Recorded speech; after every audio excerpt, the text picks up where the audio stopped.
part 3 of our notes on our imperialism unit.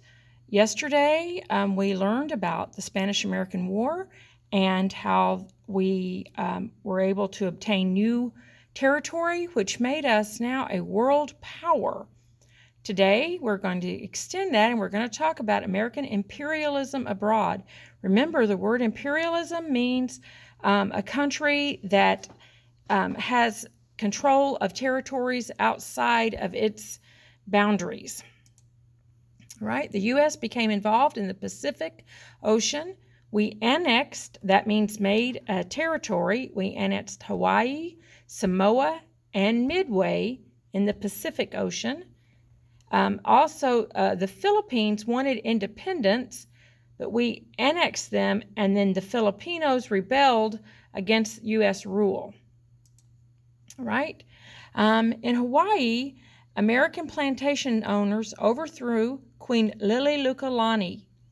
Okay, we had a lot of people who had moved to Hawaii. They were plantation owners. They had planted crops, mostly pineapple and tropical fruits. This man is Sanford Dole. If you've ever eaten Dole pineapples, this man is the uncle of the founder there of Dole Pineapple, and they got their pineapples from Hawaii. After he kind of helped overthrow the Queen of Hawaii, it was an independent country. Her name was Queen Liliuokalani. He helped overthrow her, and then conveniently he became president of Hawaii. And after Hawaii became a state, he was Hawaii's first governor. Later, when we talk about World War II, these Pacific Islands are going to be very important. But while we have our fleet of ships in the Pacific, these islands serve to refuel the ships.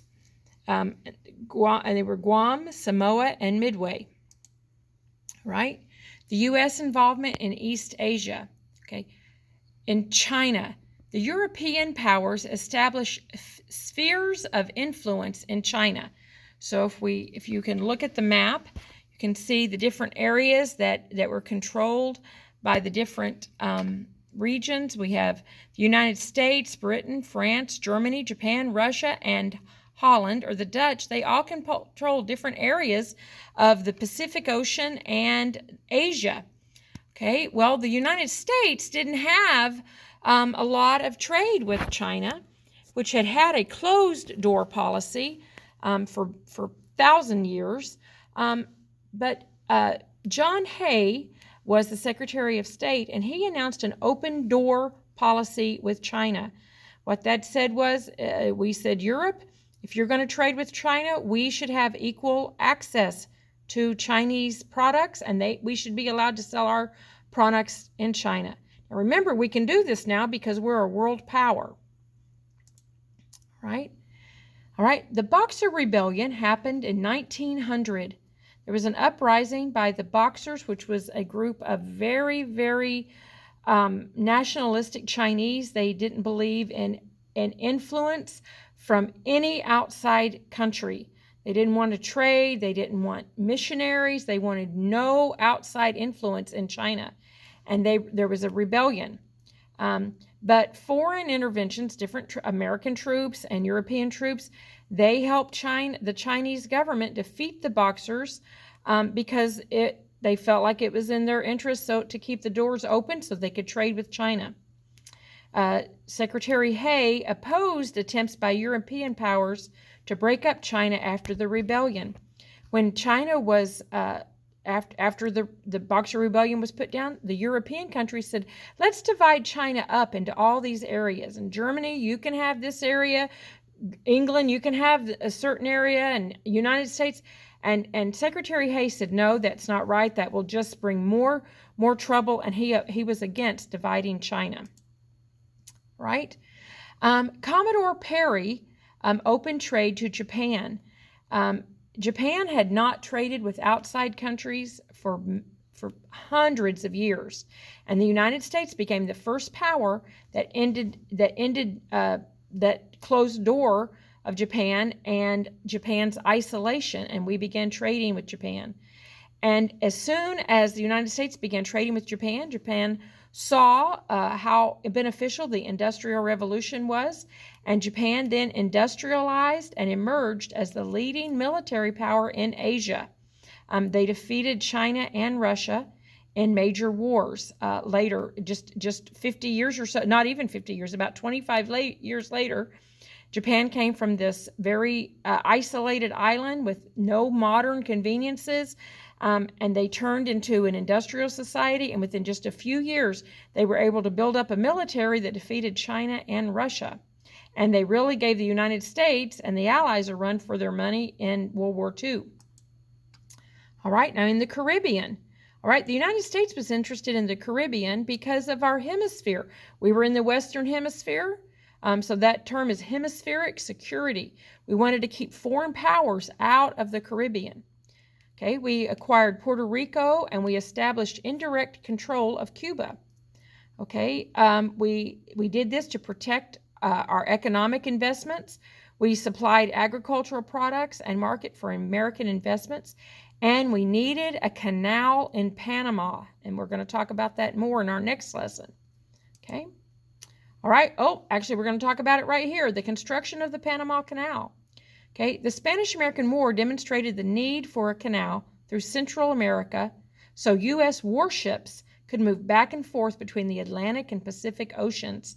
So if you can picture a map of the Western Hemisphere and South America, if there's a ship over in the Atlantic Ocean and it needed to get over to the Pacific Ocean, it would have to sail all the way down around South America and come back up. And it could take as much as 3 months for that to happen. So we said we need a canal through Panama, which is that little tiny little strip of the country that kind of separates North and South America. And we said we need a canal there so that American ships can get quickly from one side to the other. This will also help trade. Instead of taking 3 months to go from New York to San Francisco, it can now take just a matter of a few weeks. So this will help trade. It will help fresh fruit, things that one coast from the other couldn't get before.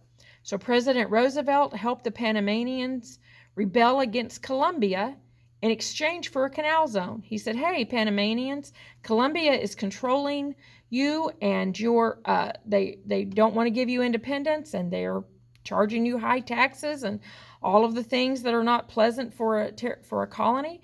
If you help us rebel, we'll help you win your rebellion if you'll allow us to build a canal zone. All right.